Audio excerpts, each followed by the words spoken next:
وہ وقت بہت ہی قریب ہے کہ جب تمہارا رب تمہیں خوش کرنے میں کوئی کسر نہیں چھوڑے گا، بالکل ویسے ہی جیسے کہ تم نے اس کی رضا کے لیے اپنی خواہشات کو قربان کرتے ہوئے اپنے صبر سے اسے راضی کرنے میں کوئی کسر نہیں چھوڑی۔ انتظار کی بھی 3 صورتیں ہوتی ہیں۔ یا تو اللہ اس لیے انتظار کروا رہا ہے کہ یہ وقت صحیح نہیں تمہیں وہ دینے کا جو تم کب سے مانگ رہے ہو، یا تو وہ چیز تمہارے لیے بہتر نہیں جس کا تم کب سے انتظار کر رہے ہو، یا تو اللہ کو تمہارا مانگنا پسند آ گیا ہے اس لیے وہ چاہ رہا ہے میرا بندہ مجھ سے فریاد کرتا رہے۔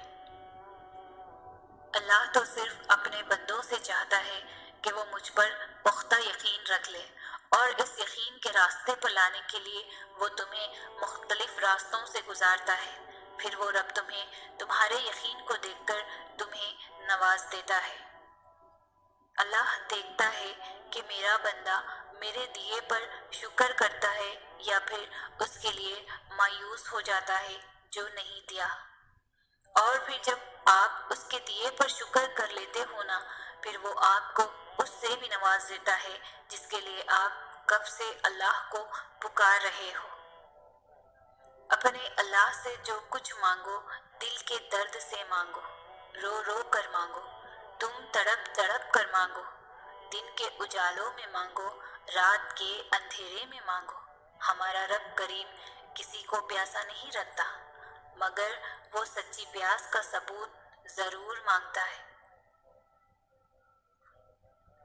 سجدے میں بہائے گئے آنسو بہت قیمتی ہوتے ہیں، جن کی تڑپ اور خاموشی اللہ کے سوا کوئی نہیں سن پاتا۔ قبولیت کا درجہ ہوتے ہیں آنکھ سے بہنے والے یہ آنسو، اللہ کو منانے کا ذریعہ ہوتے ہیں آنکھ سے بہنے والے یہ آنسو،